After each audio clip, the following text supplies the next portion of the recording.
Good morning, students. Today we are starting the new section that is magnetism. In magnetism, you have well known about the what is magnetic field, what are the units of magnetic field, what's the relation between the Tesla and Gauss, because you know that the magnetic field has the units of Tesla. Yeah, in CGS it is Gauss. So I will leave this part because it is very basic. Now come to the points that is most important article for the examination point of view and as well as mid session test. ये बहुत बार question आता है, most of the times question आता है exam में. Ampere circuital law in integral form या differential form, कोई भी एक क्वेश्चन पूछ सकता है वो इनमें से. तो सबसे पहले हमें इसको जब सॉल्व करते हैं तो फर्स्ट क्या होती है, स्टेटमेंट्स होती है. The line integral of a magnetic field around any closed path in free space is equal to the mu times the net current threaded by the path या enclosed by the path. किसी book में enclosed by लिखा होगा, किसी में threaded by the path. One is the same thing. So mathematically we can write it as closed line integral b dot dl is equal to mu naught I, where mu naught is nothing but it is absolute permeability having the value 4 pi into 10 to the power minus 7 Tesla meter per amperes, and where the I denotes for the current enclosed by the closed path. So proof, let us consider an infinitely small long straight conductor carrying current I as shown in figure. Then the magnetic field produced around the conductor is represented by concentric circular magnetic field lines. The magnetic field due to this current carrying infinite conductor at a distance r is given by b is equal to mu naught I upon 2 pi r, where mu naught upon 4 pi into 2 I upon r लिख सकता हूं इस वे में. Yes, right. Then we have taken a point in the circular loop या in the straight conductor carrying pq v small elements of length dl on the circular magnetic field line of radius r. Then b are the same direction because the direction of b is along the tangent to the circular magnetic field lines. So we can write it as b dot dl is equal to b dl cos theta. Sorry यहां पे हमने क्या लिख दिया, sign लिख दिया, sorry cos theta. ठीक है, cos बनता है, cos 0 जो होता है वो हमें पता है किसके बराबर होता है, 1 के बराबर होता है. Right, then we can write it as b dot b dl cos theta. cos 0 है तो देन b dl बन गया हमारे पास. Right, so taking line integral over the close path then we get line integral b dot dl is equal to b dl. इसमें क्या है, dot नहीं लगेगा क्योंकि डॉट हमारे पास यहाँ है ही नहीं, तो डॉट नहीं लगता है. Then I can write the value here b from this equations. This is equation number 1 suppose.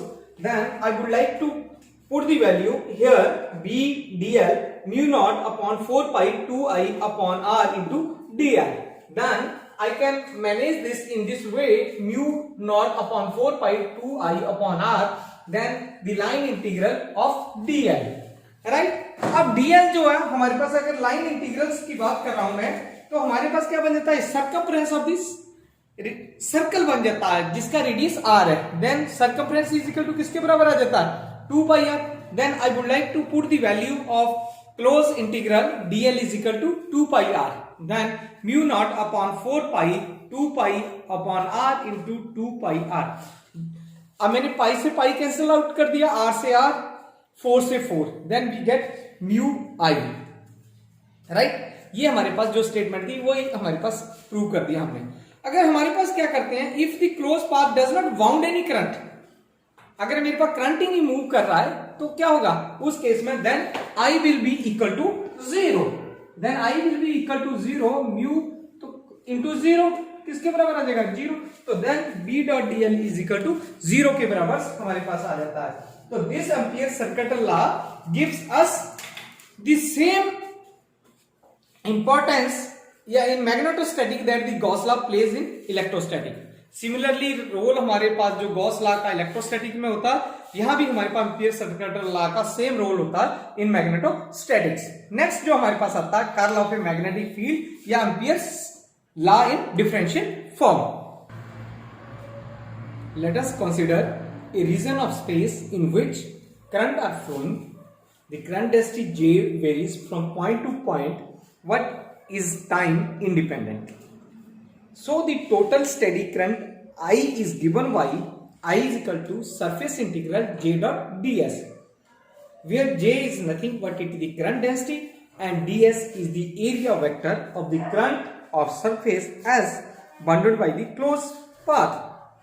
So we can write it as B dot dl is equal to mu naught I, या जिसको हमने ampere circuital law prove किया हुआ पहले।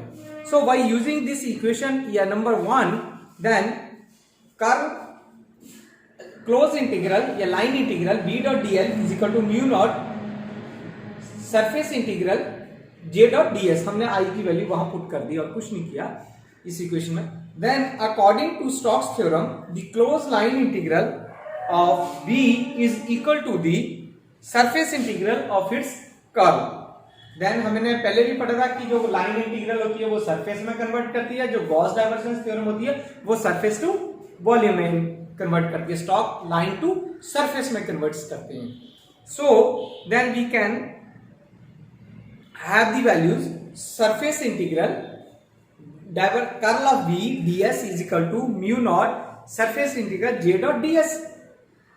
ठीक, अब जो चीज कैंसिल होती है उसको मैं कैंसिल कर देता हूं, ठीक है, mu dot J into ds कर लिया और हमारे पास इस वे में हम रीअरेंज कर लिया इस इक्वेशन को, मैंने इस इक्वेशन को रीअरेंज कर दिया, राइट। अब अगर वैसा दिखना चाहे तो ये जो है ये वैल्यू मैंने कैंसिल कर दी, ठीक है, तो हमारे पास क्या बच गया था, curl of B is equal to mu dot J, या कर्ल ऑफ B ऐसे भी लिख सकते हैं इसको, म्यू डॉट जे। तो this is the differential form of Ampere circuital law, right. हम इस वे में इस इक्वेशन को लिख सकते हैं। उसके बाद बहुत सारी हमारे पास एप्लीकेशंस होती है एम्पियर सर्किटल लॉ की, जैसे magnetic field due to current carrying wire है कि आउटसाइड दी वायर है, इनसाइड दी वायर है या ऑन दी सरफेस है।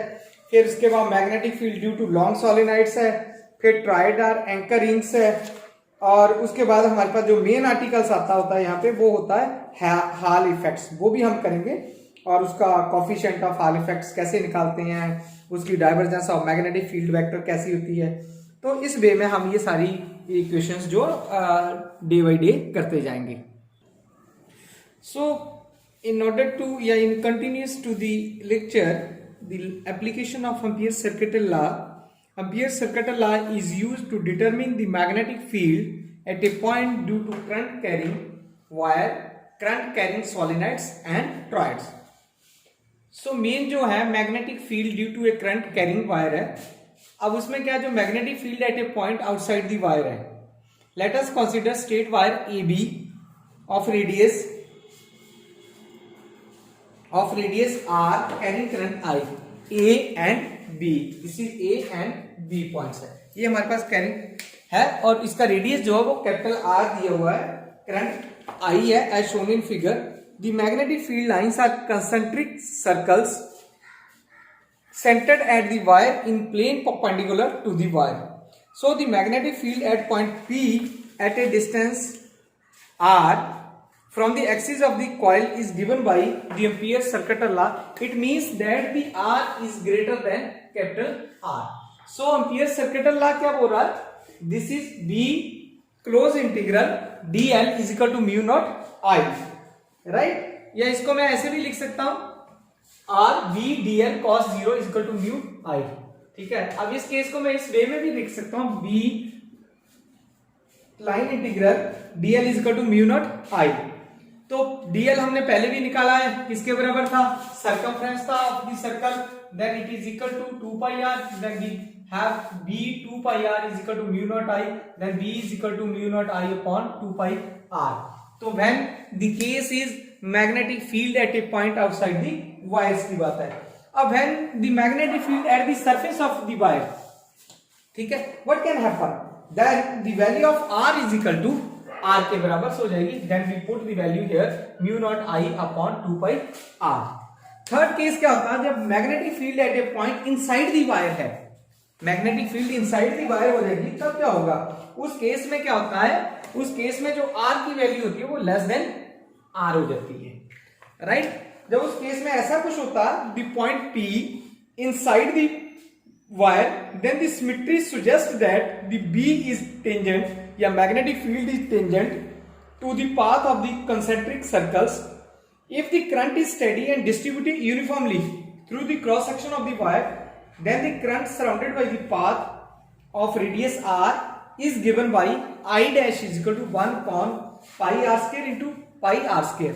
अब इसको हमने जो चीज कैंसिल होती है वो कैंसिल कर दी मैंने, पाई से पाई कैंसिल कर दी, then we have I r square upon r square। By using the Ampere circuit law, we know that the Ampere circuit law close integral b dot dl is equal to mu naught I, then b dot 2 pi r, इसकी value 2 pi r है, हमने ये put कर ली, mu और i की value जो है i डैश है, इसको चाहे मैं i डैश भी लिख सकता हूँ डिफाइन करने के लिए, mu naught i r square upon r square. Then जो वैल्यू जो कैंसिल होता है वो कैंसिल कर देंगे, बाकी हमारे पास रख लेंगे, b is equal to mu naught i r upon एक r से r कैंसिल कर दिया मैंने, ठीक है, पाई नीचे आ गया 2 पाई r स्क्वायर, तो then we have the value b is equal to mu naught i r upon 2 pi r square. अब अगर एक केस और भी आता है मेरे पास, उस केस में क्या होता है कि when the axis of the wire at the axis of the wire, then उस केस में क्या होता है, r की जो वैल्यू है वो 0 के बराबर हो जाती है, r यहां पुट कर दो 0, तो आपके पास क्या आ जाएगी, सारी वैल्यू 0 पुट हो जाएगी, यानी मैग्नेटिक फील्ड जो प्रोड्यूस होगी वो 0 के बराबर होगी।